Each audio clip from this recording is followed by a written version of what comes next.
I've come to realize very, very sharply that there's no big answer to find. Now let me clarify what I mean by this. I guess most of the people who watch my channel are of a very spiritual mindset, and we all understand this idea of looking for something that you might call enlightenment, looking for something that's going to somehow make your life complete, to rid you of some sense of emptiness.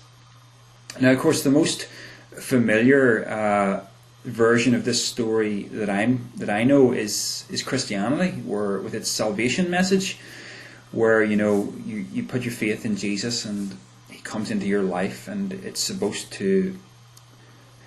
The way I remember it being told is that there's a God-shaped hole in your heart that only Christ can fill. Not true, I would say, in retrospect, and yet that's the old story.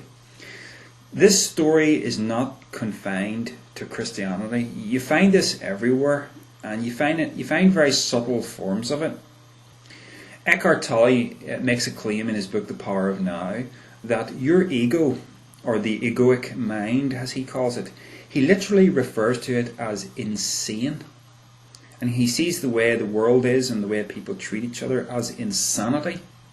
And he believes that this all can be overcome by simply understanding that you are being, using your mind. This is very close, if not exactly the same, to my understanding that we're all infinite consciousness, using our bodies and using our minds, that we're all one. I agree with that completely. And yet, I also understand that within the arena of body and mind, survival of the fittest is what works. And I've come to realize something very important about the nature of the universe itself. And that is simply this, that nature is adversarial. That's the best word that I can put on it. One thing requires energy from another thing in order to survive. That's like an adversarial principle. And yet we who are spiritual thinkers, we naturally gravitate to this idea that everything is one, and therefore we must love everyone and everything. And yet on the flip side of that, I am confronted with the undeniable reality that nature itself is adversarial, and that unless I embrace this adversarial stance, I will not survive.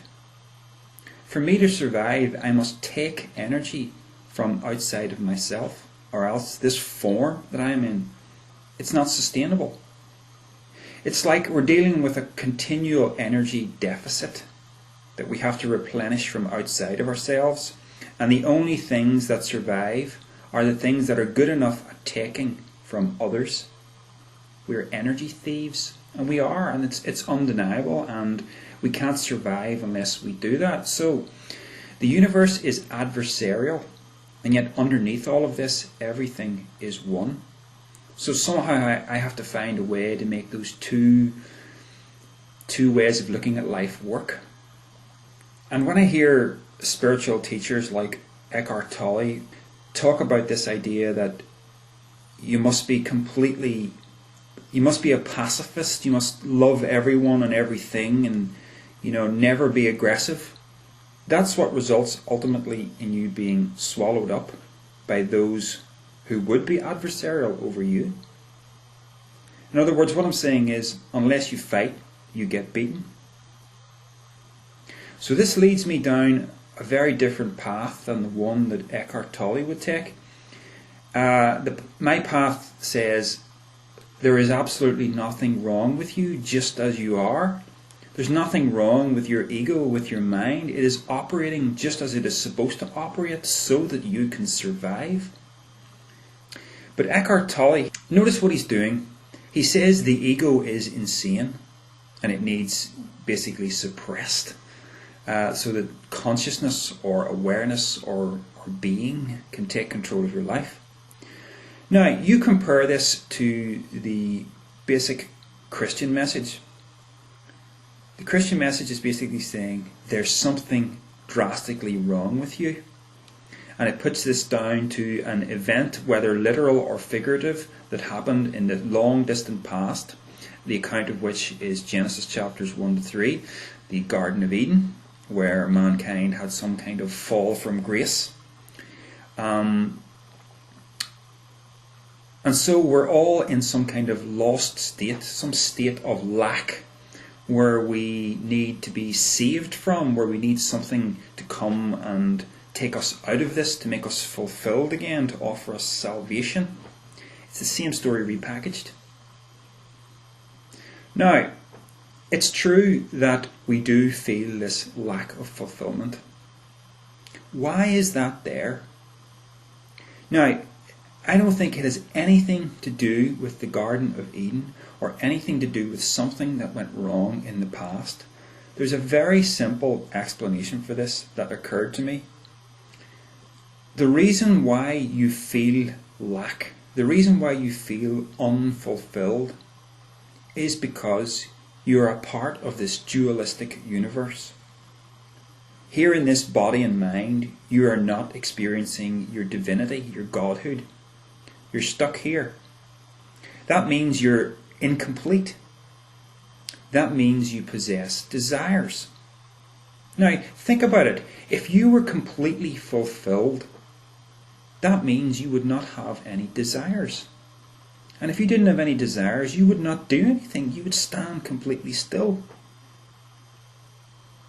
It is only our very incompleteness that actually allows us to do things with our life, to have adventures, to investigate things. This feeling that we're incomplete, that we lack something, this is very, very important to actually having any kind of vital existence with your life. Because if you don't have that, if you're complete, then there's nothing else to do except go up on top of a mountain, cross your legs, and do absolutely nothing with your life. Think about it. Is that what you really want? I mean, we have to speculate as to why oneness divided itself and made the universe run in this fashion. I don't really know why, but it's an adventure, isn't it? We get experiences, don't we? And even though we know that we'll never be complete in this life, we still keep striving towards something that we'll never get. I mean, I love philosophy. I love adding something new to my understanding that allows me to better myself, to help my life. But I know that I'll never reach any kind of perfection or any kind of standard of knowledge that will allow me to say, hey, I found it, I found the big answer. It's never going to happen, and yet I keep striving. It's because that's the way life is. It's meant to work this way. There's nothing wrong with you. There's nothing wrong with the striving. There's nothing wrong with feeling incomplete. It's just the way it's meant to be. Enjoy it. Enjoy those feelings of incompleteness, because they're there so that somewhere down the line you're going to fulfill those things.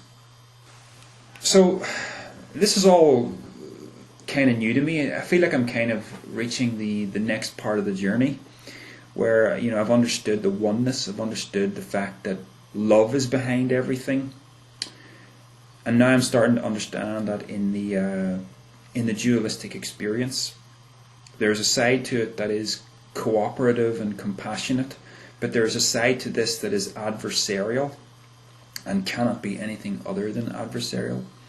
So I think the next stage for me is really just to find the best balance with this sort of outlook. So I think the best course of action is to recognize the shortcomings in the teachings of people like Eckhart Tolle, and to realize that there's nothing wrong with your ego.